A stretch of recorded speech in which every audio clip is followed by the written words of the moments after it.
Assalamualaikum warahmatullahi wabarakatuh.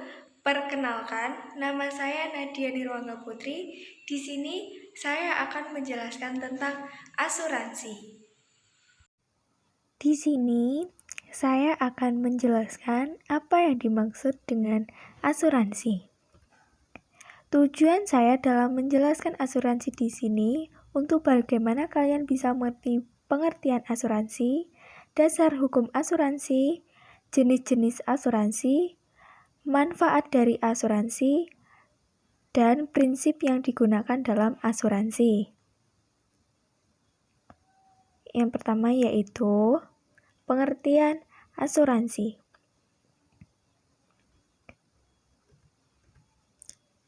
Menurut Kitab Undang-Undang Hukum Dagang KUHD Pasal 246,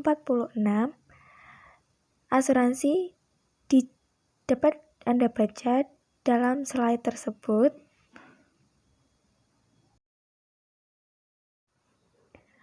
Pada dasarnya, asuransi merupakan suatu perlindungan diri, keluarga, serta harta benda yang ada pada kita bila terjadi suatu musibah ataupun bencana.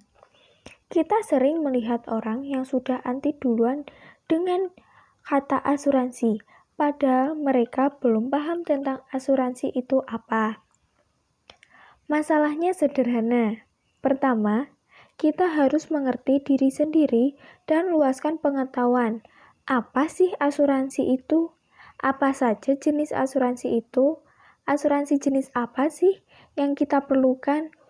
Dan pemahaman yang baik dan benar tentang asuransi secara keseluruhan tentu akan memperluas sudut pandang kita tentang itu, sekaligus mengedukasi masyarakat secara lebih luas produk mana yang sesuai dan cocok untuk diambil. Yang kedua yaitu dasar hukum asuransi. Ada 5. Yang pertama yaitu Undang-Undang Nomor 2 Tahun 1992 tentang usaha perasuransian. Yang kedua, KUHP Pasal 1320 dan Pasal 1774. Ketiga, KUHD Bab 9 Pasal 246. Keempat, Peraturan Pemerintah Nomor 73 Tahun 1992. Yang terakhir yaitu Peraturan Pemerintah Nomor 63 Tahun 1999. Yang ketiga yaitu jenis-jenis asuransi. Yang pertama, asuransi jiwa. Penggunaan asuransi jiwa ini untuk memberikan jaminan pada tertanggung atas kematiannya. Perlu diketahui bahwa cara pembayaran jaminan untuk asuransi jiwa ini tidak harus menunggu tertanggung meninggal, melainkan juga bisa diambil sewaktu-waktu saat tertanggung masih hidup. Asuransi ini sangat penting terutama jika Anda memiliki keluarga atau ahli waris. Berikutnya asuransi pendidikan.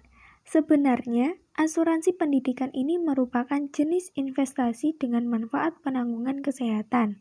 Karena ini bukan tabungan, jadi nilai investasi dari uang yang Anda tanamkan bergantung pada keuntungan yang diperoleh perusahaan.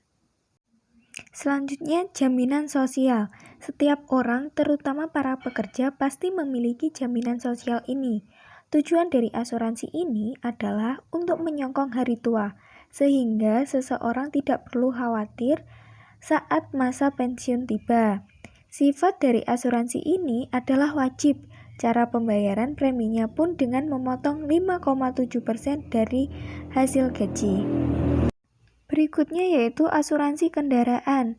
Asuransi jenis ini memikat banyak peminat terutama setelah terjadi kerusuhan tahun 1998 di mana saat itu banyak sekali kendaraan yang rusak para perusuh. Lalu sempat marak juga gangguan keamanan seperti begal dan curanmor yang menjadikan makin banyak orang menyadari pentingnya asuransi kendaraan ini. Selanjutnya yaitu asuransi properti dan pemilikan rumah.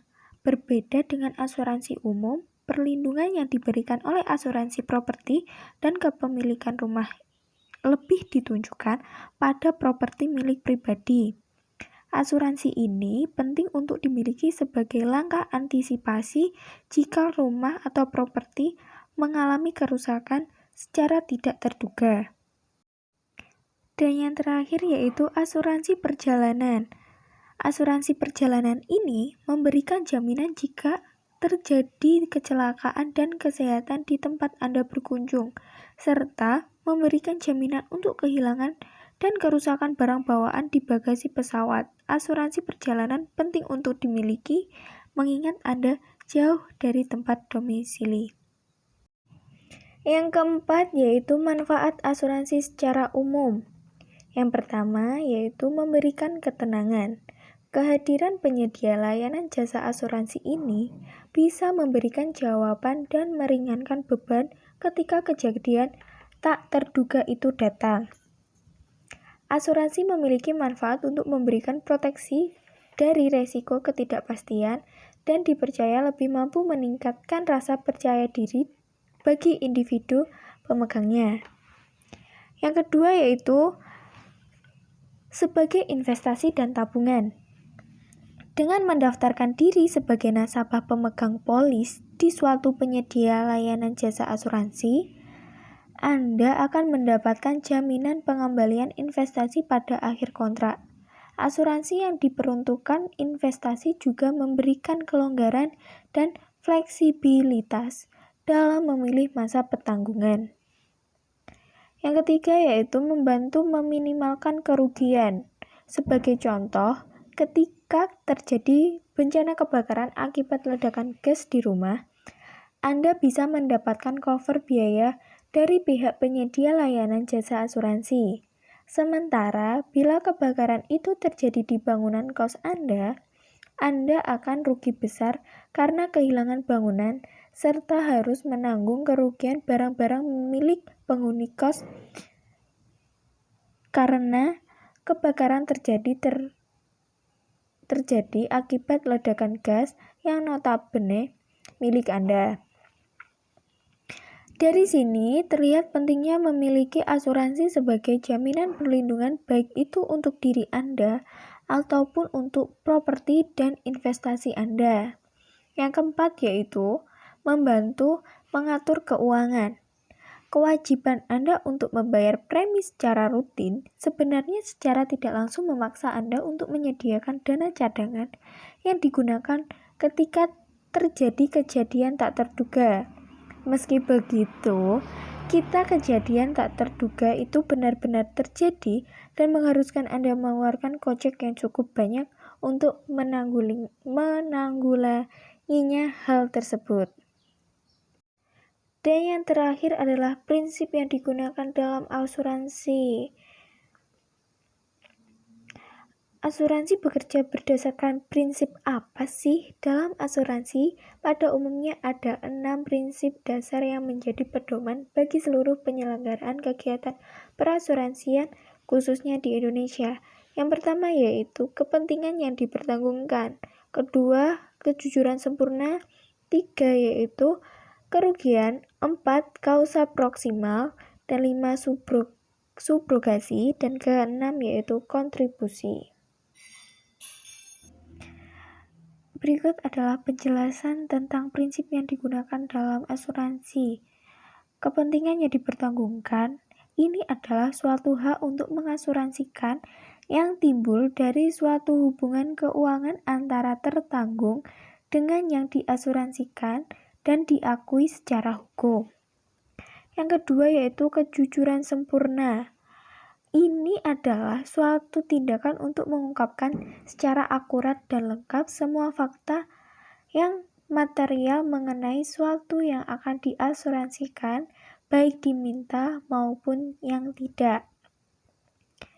Kerugian ini adalah suatu mekanisme ketika penanggung penyediaan kompensasi finansial dalam upaya menempatkan tertanggung dalam posisi keuangan yang ia miliki sesaat sebelum terjadi kerugian.